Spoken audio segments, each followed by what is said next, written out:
Whispers in the fog. The house sat at the edge of a cliff overlooking the ocean, shrouded in mist even on the clearest days. Locals called it the House of Whispers, a name that made little sense to me until I arrived to stay there.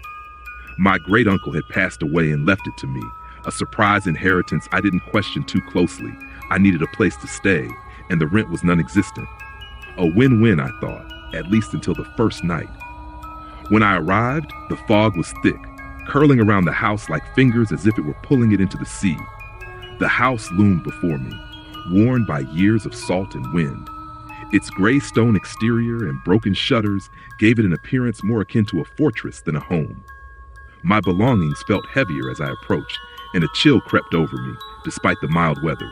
Inside, the air was stale, carrying an almost sour tang that reminded me of rotting seaweed.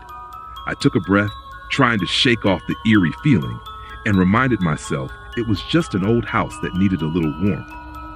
The first few days passed without incident, though a persistent chill lingered throughout the house. No amount of firewood seemed to break through the damp cold that clung to my bones. It was during the third night that I first noticed the whispers. I had been lying in bed, half asleep, when a faint murmur broke the silence. It was almost imperceptible, like the breeze moving through the trees, but the more I focused, the clearer it became. A woman's voice, soft, laced with sorrow. The words were indistinct, as if she were speaking from the other side of a wall. I bolted upright, straining my ears. The whisper faded into silence, leaving me to wonder if it was just my mind playing tricks on me. But the whispers returned each night, growing louder, more insistent. I'd hear the woman's voice, joined occasionally by another. A man's voice, harsh and commanding, cutting through the darkness with anger that seeped into the walls. It was as if they were arguing in a language I couldn't understand, an argument trapped in an endless loop, resonating throughout the house. One night, curiosity overcame fear, and I rose from bed, determined to find the source. I followed the sound, my footsteps muffled by the thick carpet. The whispers grew louder as I reached the hallway outside my bedroom, guiding me toward the end of the corridor where a door I'd barely noticed before stood half open. It led to a narrow stairway descending into the basement. I hesitated, the air growing colder as I stepped down the creaky stairs. The basement was dimly lit by a single flickering bulb, casting eerie shadows that danced across the stone walls. The whispers were louder here, vibrating through the very stones, filling the room with an overwhelming sense of sorrow and anger. I felt a pressure on my chest, a heaviness that made breathing difficult. There, in the corner of the room, I saw something that made my skin crawl.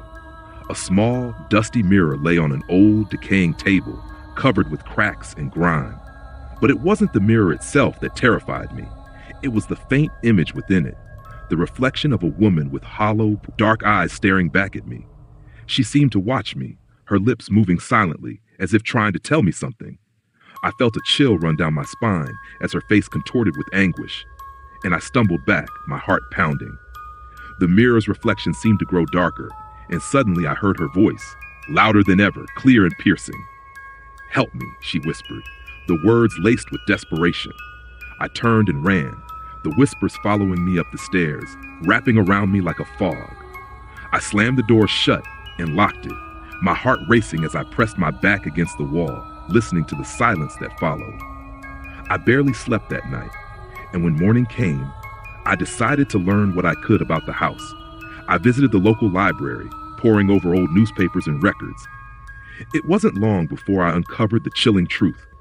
Years ago, the house had belonged to a man named Richard Hayes, a reclusive figure with a temper notorious in town.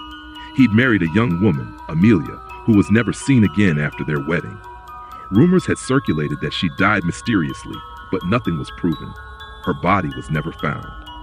I returned to the house that night, my mind swirling with the dark history I'd uncovered. I couldn't shake the feeling that Amelia was still there, trapped somehow, her spirit lingering in the fog and shadows. As darkness fell, the whispers returned, louder and angrier than before. I felt her presence as I wandered through the house, each room seeming to echo her sorrow and pain.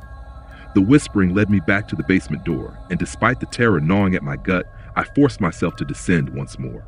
The mirror was still there, her face clearer now, her eyes desperate, pleading.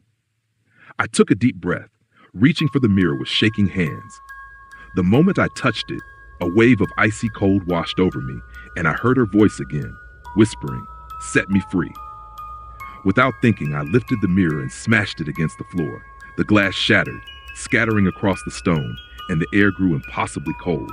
A dark mist seeped from the broken shards, twisting and writhing before me. I stumbled back, watching in horror as the mist took form, the faint outline of Amelia, her face serene, finally at peace. For a brief moment, our eyes met, and I felt a profound sadness, a sorrow that went beyond words. Then, like smoke caught in the wind, she faded, leaving the room empty and silent. The whispers were gone. I left the house that night, feeling the weight lift from my shoulders as I stepped into the fog-covered yard.